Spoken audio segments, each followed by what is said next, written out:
The most recent game I reviewed is Limbo from 2010, so I'd say it's about time I reviewed something a little more up to date, and what better game to review than my most anticipated for this year, Horizon Zero Dawn.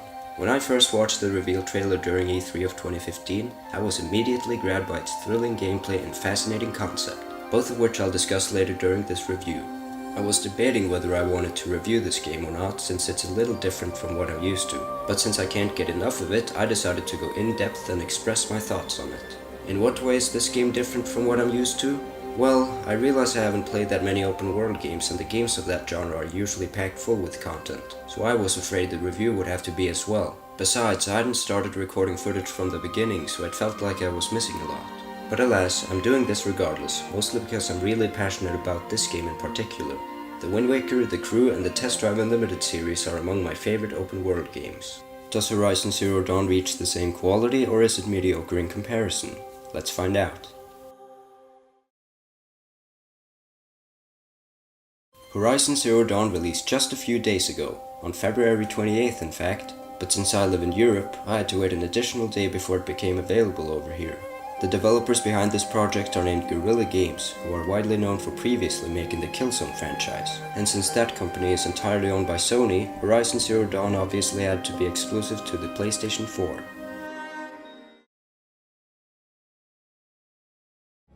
Long ago, but close to present time for us, there was a global power surge and the world entered an era of darkness. Millenniums have since passed and the previously developed cities have been completely devoured by nature. Even so, humanity lives on, but in a more primitive state. Tribes were formed and people taught themselves how to survive. But the world is still not safe, as it's being controlled by killing machines, designed to rid the world of humans. Many humans have become capable hunters and have learned how to fend off against these monsters, but the machines are growing in secret, continuously getting stronger.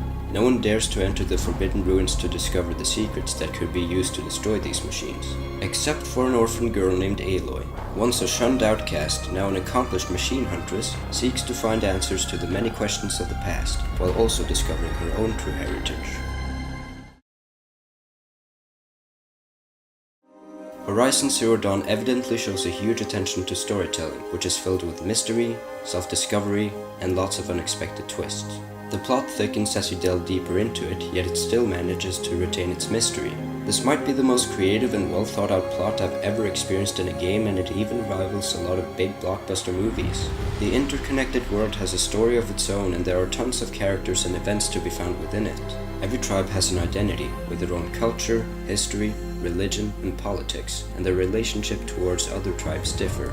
The world is contained with expansive lore that makes it feel like a living, breathing place that could exist in real life. Every mission has great attention to detail and are thought out really well, blending gameplay and storytelling together seamlessly. Sure, some side quests are very similar to others, but when you're making an open world game as large as this, being completely original isn't such an easy task. The main character in this game is named Aloy, who I find to be quite interesting. Her backstory tells of a former outcast who never got any respect, and she has a coming-of-age story where she develops into a skilled warrior, from her determination of wanting to learn the secrets of the past and about her own heritage. That's right, she never knew her parents, and she was instead raised in a godfather-like way by a man named Rost, who also taught her how to hunt. She gains a lot more respect throughout her journey as she becomes a well-known heroine and develops connections from all over the world, including the Sun King of Meridian himself. Aloy is a skilled badass and all, but I think my favorite aspect about her character is her brain power. Not only does she think for herself without needing to rely on religion or laws and comes up with great arguments to humiliate her oppressors, but she's also brilliant at deducing situations.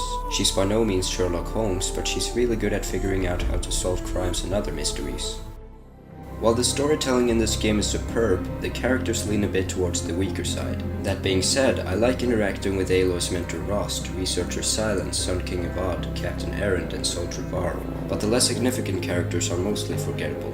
There were a few that I liked, such as this freak who claims to have visions every time he drinks machine blood. There were also some genuinely heartfelt moments, but my original point still stands. The more apparent characters rule the show, which is of course how it should be, but the others could still have been more memorable. I mentioned that the concept for this game immediately grabbed my attention and I'm still very fascinated by it. There are many plots in media that revolve around the post-apocalyptic trope, and they're mostly related to zombies or other iterations of virus-spreading beasts. Horizon Zero Dawn does something unique with this formula, and instead of throwing generic zombies at you, you fight animal-designed killing machines. While this idea doesn't sound all that innovative, it's the history behind it which truly makes it unique. Another thing I like about the setting is that even though the world is set in the distant future, humans live primitive lives, forming tribes under ancient-looking kingdoms and villages. In addition to this, the weapons that the humans use for hunting are designed like spears, slings, and bows. Whenever I think about this concept, I'm reminded by one of Albert Einstein's quotes, where he hypothesized that World War IV will be fought with sticks, since the previous World War would transform society into a new Stone Age.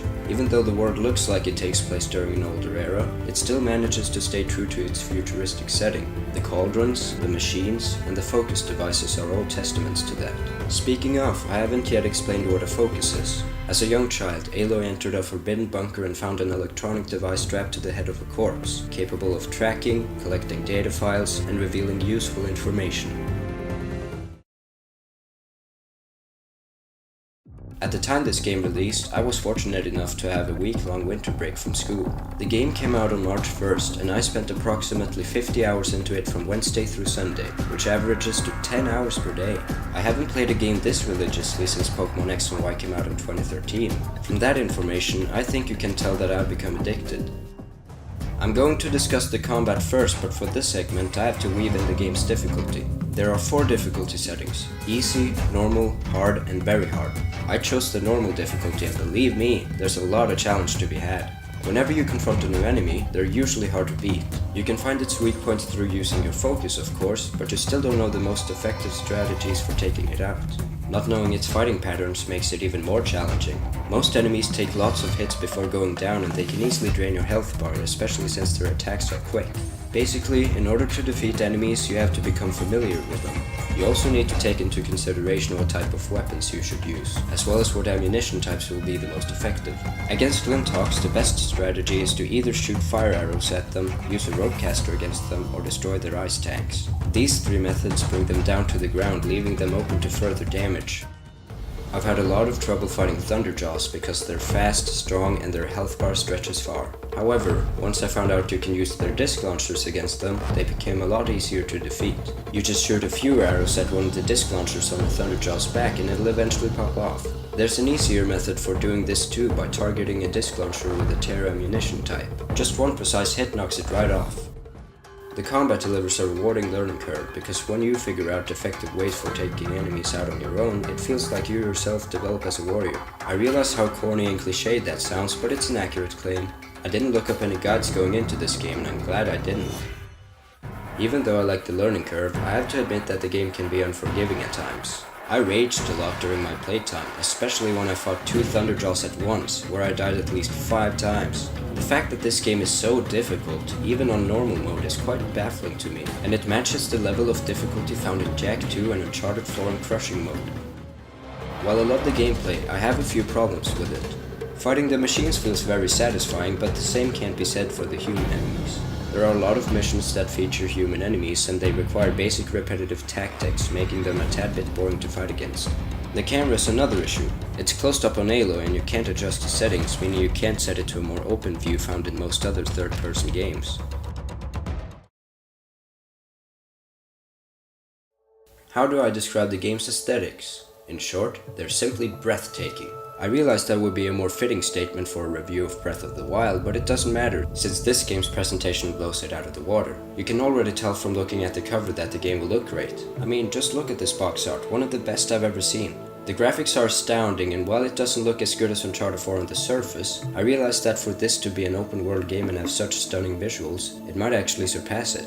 Remember that this is a post-apocalyptic game, but unlike many other games following that trope, the visuals are varied with lots of different color schemes for each individual area. The world in general is quite diverse for its massive scale, and that's what makes traversing it so enjoyable. When I first started playing this game, the things that threw me off the most were the unnatural character animations and facial expressions. However, after watching reviews for this game, I was told that many open world games suffer the same problem, and this one actually does it better than most. Now I understand why the animations in Ratchet & Clank PS4 were recycled and looked so emotionless, because perfectly animating every single character interaction scene would require too much effort. So even though I find the animations jarring to look at, I appreciate that they tried to make it look as realistic as possible.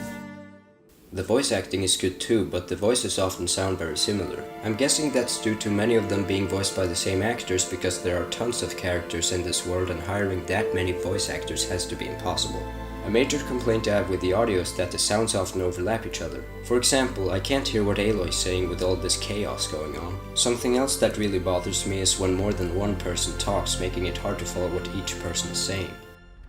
The soundtrack that accompanies the journey sounds absolutely beautiful.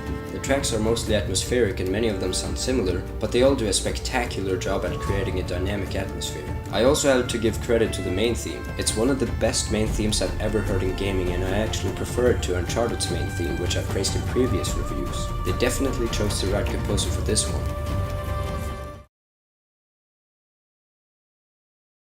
Since I was super hyped for this game, I had a lot of concerns going in. Many modern games don't live up to expectations, and if just one crucial component had failed miserably, such as the storytelling being garbage or the gameplay getting dull really fast, I would have been very disappointed by it. It luckily didn't turn out that way.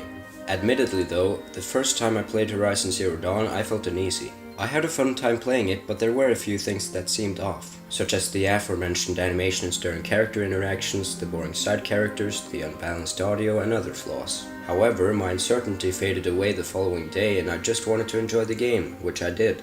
Besides, a game of this scale is bound to contain many flaws, and I've noticed that many other open world games suffer from the same problems, and perhaps even more. All that being said, the issues do exist and should not be ignored, especially not during a critical review, but even so, I think this game holds up really well, and most video game critics would agree with me on that. Overall, Horizon Zero Dawn is a fantastic game that every PS4 owner should get, especially if you're a fan of the open world genre. I feel like this game has widened my horizons, and it makes me want to try out some other games of the same genre, since I really do enjoy the ones I played.